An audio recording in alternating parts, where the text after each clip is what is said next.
இப்போ வந்து எஸ்இஓ பெஸ்ட்டாக இருக்குமா இல்லை பெய்ட் ஆட்ஸ் பெஸ்ட்டாக இருக்குமா? இது வந்து ரொம்ப காமனாக வந்து கிளைண்ட் வந்து கேட்கக்கூடிய ஒரு கொஸ்டின் தான். எஸ்இஓ நீங்கள் பண்ணுவீங்களா அப்படின்னு கேட்பாங்க. ஃப்ராங்காக சொல்லலாம், நாங்கள் எஸ்இஓ பண்ணுறதில்ல. எஸ்இஓ பண்ணக்கூடிய ஏஜென்சி யாராச்சும் தான் நம்ம கை காட்டி விட்டுட்டு போயிடுவோம். ஏன்னா எஸ்இஓ பொறுத்த வரைக்கும் வந்து பார்த்தீங்கன்னா ரிசல்ட் ரொம்ப லேட்டாக வரும். டாப் ஆஃப் த பேஜில் இப்போ வந்து யாரும் கூகுளில் நிறைய சர்ச் பண்ணுறாங்கன்னு தெரியல. நான்லாம் சாட்ஜிபியில் வந்து சர்ச் பண்ணிட்டு இருக்கேன். சர்ச்சே சாட்ஜிபிட்டி ஆகிட்டப்போ கூகுளில் போய் சர்ச் பண்ணி எஸ்இஓவில் மேலே வருதுன்றது வந்து எஸ் இம்பார்ட்டன்ட் தான். அதுக்கு மேபி கிளைண்ட் எல்லாம் நான் ஒன்று சொல்லுவேன், நீங்கள் இன்னோஸாக ஒரு ஃப்ரீலான்சராக பண்ணி நீங்கள் எஸ்இஓ தனியாக பண்ணிக்கோங்க. Be focus only and paid ads and performance marketing. அதில் மட்டும் தான் சேலஞ்ச் இருக்கும். அதில் மட்டும் தான் நம்பர் கரெக்டாக ட்ராக் பண்ண முடியும்.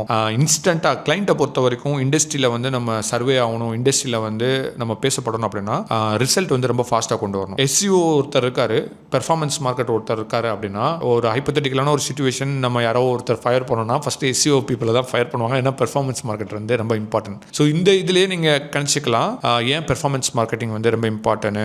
ஏன்னா அவங்க தான் நாளைக்கு எனக்கு சேல்ஸ் கொண்டு வர போகிறாங்க, இன்னைக்கு லீடு கொண்டு வர போகிறாங்க. ஸோ அவங்க தான் அப்பாயின்மெண்ட் கொண்டு வர போகிறாங்க. இவங்க கேம்பெயின் பண்ணலை அப்படின்னா என்னோட பிஸ்னஸ் ஸ்லோ ஆயிரும், என்னோட பிஸ்னஸ் ரன் பண்ண முடியாது, நான் சேலரி கொடுக்க முடியாது. ஸோ பெர்ஃபார்மன்ஸ் மார்க்கெட்டோட இம்பார்ட்டன்ஸ் வந்து இவ்வளோ அதிகமாக இருக்குது.